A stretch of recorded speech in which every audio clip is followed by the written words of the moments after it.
We are almost done. I'm just going to show you how to attach a handle to the bag. So we got to make loops right here to hold these to the bag. So this is, let's see, 2.5 inches wide up at the top and about 3 inches long, okay? So we are going to put the right sides of the fabric together so the wrong side's facing out. Take it on my machine and sew it at a 1/4 inch. We'll take our 1/2 inch off.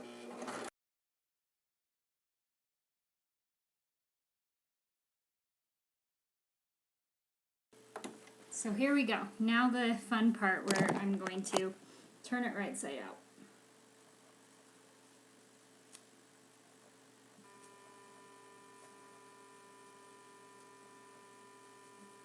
It's like the caterpillar coming out of the cocoon, right? Comes pretty on this side. Okay, so we've got this. You want to keep the seam side down, and this is what's going to make our little loop. So take our loop, seam side down, fold it in half. There we have it. Now I'm going to take it on this side. I want to tuck it. I want to tuck it behind because this is a more finished edge on the inside, and we can cover it when we finally do whip stitch it in by hand. So I'm just going to kind of decide where I want that.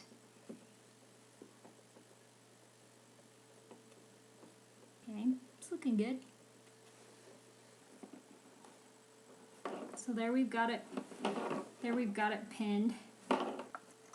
And I'm going to zigzag this because it will make it stronger. So I put the width on a 5 and the seam on a 2. Just whatever you want to do, just sew it. I'm going to go across it a couple times. So here's what we have. That side's on. It looks pretty good. Let me wrap that other part up and around. That'll look really good.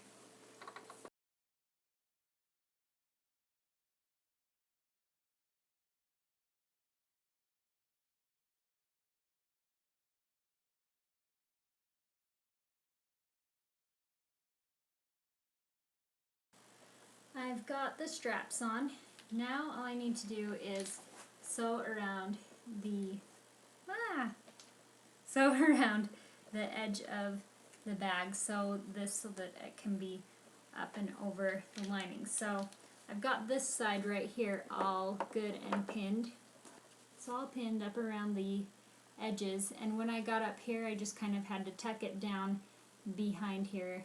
These things sticking up from the loop, so I'm going to go ahead and chop those babies off.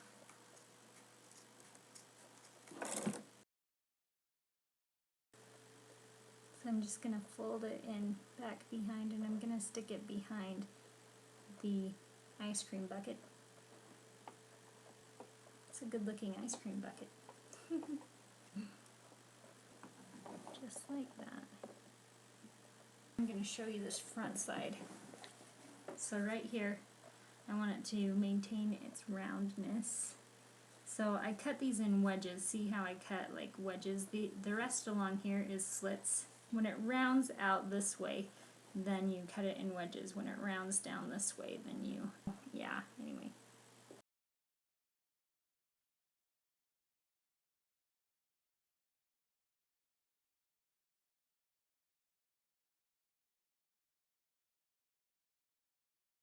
We're going to wrap this up over again.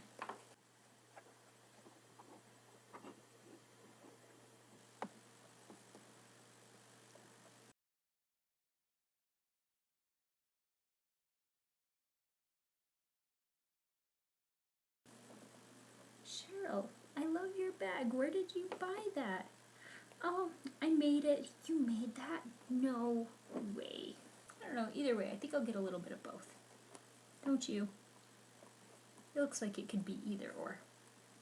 Homemade or store-bought. As long as you don't look inside. That's where most of my mistakes are. On the outside it actually looks Fantastic.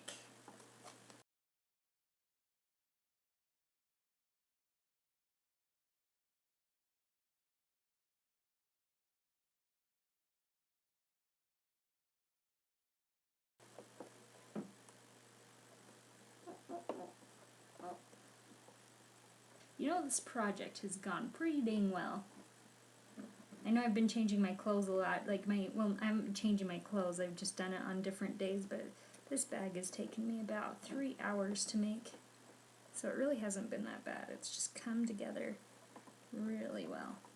My needle is threaded. I like a double thread and then a knot. I'm going to start right down here. Just underneath I'm going to take a stitch. And then when the knot gets closer, it's coming closer.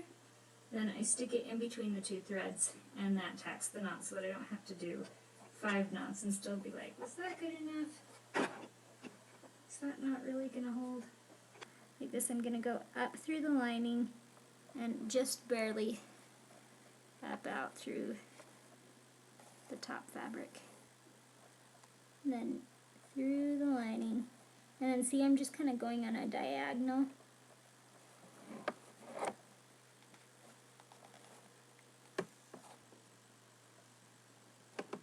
I'm trying to make sure that this fabric really gets pulled tight.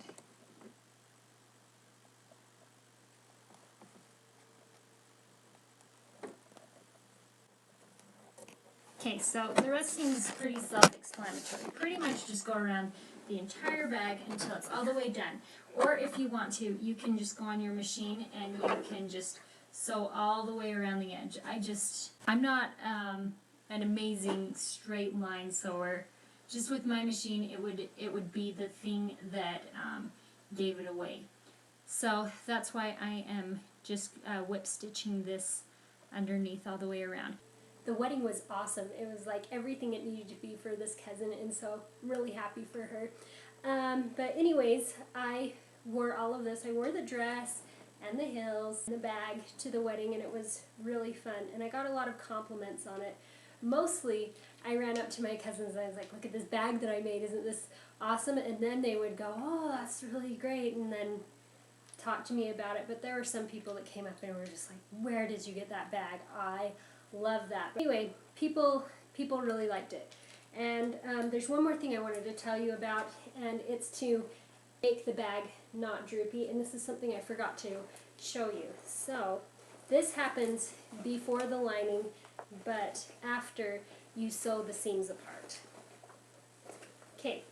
So in most of these reusable grocery bags, there is one of these in the bottom, one of these stiff things, and I cut this down the middle, and then I cut it to the size of the bottom of the bag. Then I sewed it in, and this makes it stiff so that you can put whatever you want in the bag and it won't droop on the bottom.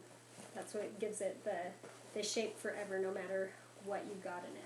Do you see how that's going on right now, how it's nice and flat across the bottom? And maybe there's just been other bags I've made in the past and they just droop because there's nothing in there to keep it straight across.